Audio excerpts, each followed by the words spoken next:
The question is, what kind of creatures, ideas, fantasies, helpful ideas are growing in your mind? Because anything living, any idea is living in our minds.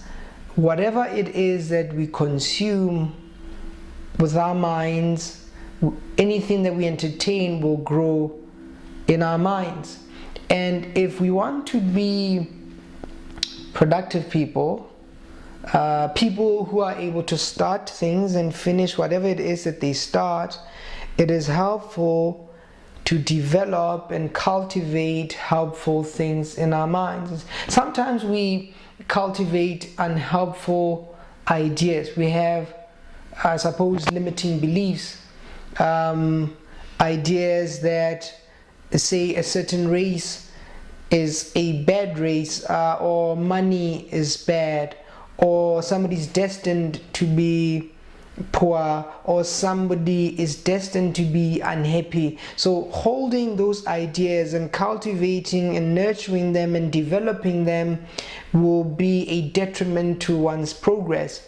But if one is mindful about the ideas that they are growing in their heads, then one might succeed. One is better off living a productive life if they cultivate productive ideas. If one cultivates ideas such as suffering is something that is not escapable if you are living. However, you are able to make the best of life wherever you are. If you are able to always apply yourself, you can always be able to move from wherever you are to a better place. Cultivating the ideas of having good relationships, that people are not necessarily just evil creatures that are out to get us, that actually having positive relationships in our lives is actually better for us, as opposed to be loners and lone wolves and people who are just protecting themselves from the rest of the world. Having ideas like that, such as that, is not helpful for one. And I'm actually reminded of the story of the famous Oscar Pistorius, who then shot his girlfriend on Valentine's, I think it was about 2 or 3 years ago. And one of the things that the defense said was, in mitigation against his sentencing, was that, Oscar grew up in he grew up in a context where there was a lot of crime, so he always had to be careful. Then he became an anxious person who was aware of his surroundings, who was not really comfortable. And because he grew up that way, he grew up to be a man who ended up then shooting his girlfriend because these ideas were sowed. So it is much more helpful to sow in our minds helpful ideas about relationships, about people, about finances, about our health, because these things we grow into. If we are not deliberate about the things that we think, then we're going to end up hurting ourselves. And essentially, that's the idea I try to communicate in Focus and Flourish. That if you want to flourish in life, decide to focus on developing great ideas, because great ideas will lead you to better ways and greater ways of living.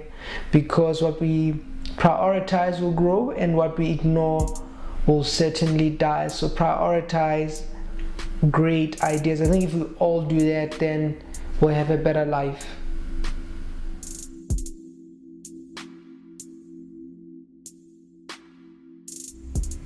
The best time to plant a tree was 20 years ago.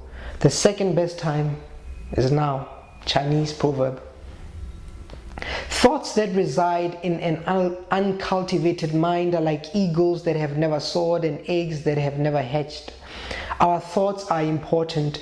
They are potent seeds that, once planted in the right developmental soil, grow to become succulent fruit to be enjoyed by all. Thoughts can either make us supreme beings or suffering slaves. Not all thoughts are equal. Some are more equal than others. If we are to focus and flourish, then our thoughts need to be developed. The difference between the rich and the poor is not so much what is in the bank account, but that which is in the mind. We will make it in life depending on the thoughts that grow in our minds. One may choose to develop useful and informed, or useless and ignorant thoughts. There is no middle ground. What we think daily or nightly either helps or hurts us.